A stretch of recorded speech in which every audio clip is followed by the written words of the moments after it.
আমি আমার বন্ধুকে নিয়ে এমালি স্যারের কাছে আসি আর কি।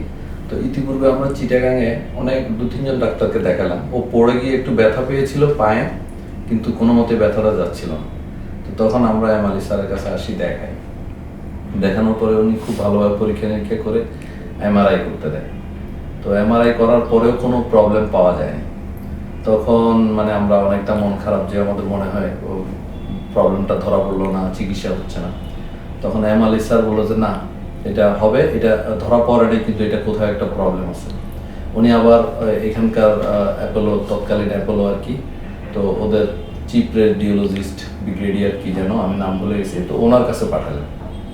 উনি আবার ব্যক্তিগতভাবে ফোন করে বলে দিলেন যে এটা আপনি একটু ভালো করে দেখেন, কারণ এটা হইতে পারে না। ওনার পায়ে ব্যথাও আছে, ফুল হয়ে গেছে, কিন্তু কোনো সমস্যা পাওয়া যাবে না, এটা হইতে পারে না। তো উনি আবার এমআরআই যে মেশিন ম্যানুফ্যাকচারার, তাদের একটা বিরাট ক্যাটালগ বের করলো। প্রতি পৃষ্ঠা খুঁজে খুঁজে খুঁজে খুঁজে ওই পার্টগুলো বের করলো পায়ের যে জায়গায়, সেগুলোর সাথে এই ছবিগুলো মিলানোর পরে একটা পার্থক্য পেলো, একটা সূক্ষ্ম ফাটল পাওয়া গেল। তারপরে এমআরআই স্যারকে বললো, হ্যাঁ আমি পাইছি, বলে দেখছেন আমি যে বলছি এটা কোথাও একটা প্রবলেম আছে। তখন এটা পাওয়া যাওয়ার পরে উনি দেখলো, দেখে টেকে বললো যে হ্যাঁ, এটা এই মুহূর্তে তেমন কোনো জটিল চিকিৎসা না, এটা হলো আপনাকে আমি নিয়ম কানুন শিখিয়ে দেবো, কিভাবে চলবেন, কিভাবে হাঁটবেন। তারপরে এটা একটা সময় নেবে, নির্দিষ্ট সময় পরে এটা রিকভারি করে যাবে, আপনার প্রবলেম হবে না, কিন্তু আপনার সাময়িক 6 মাস 1 বছর আপনাকে পায়ে কিছু ব্যথা ট্যাথা থাকবে।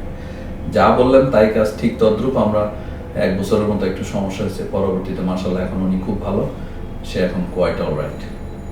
এই হলো এমআলি স্যারের চিকিৎসা, যেটা আমরা খুবই স্যাটিসফাইড, এবং যেটা আমরা অনেকদিন এদিক এদিক ঘুরে চিকিৎসাটা সঠিকভাবে পাচ্ছিলাম না। ওনার কাছে আসার পরেই আমরা সঠিক চিকিৎসাটা পেলাম আর কি। ধন্যবাদ।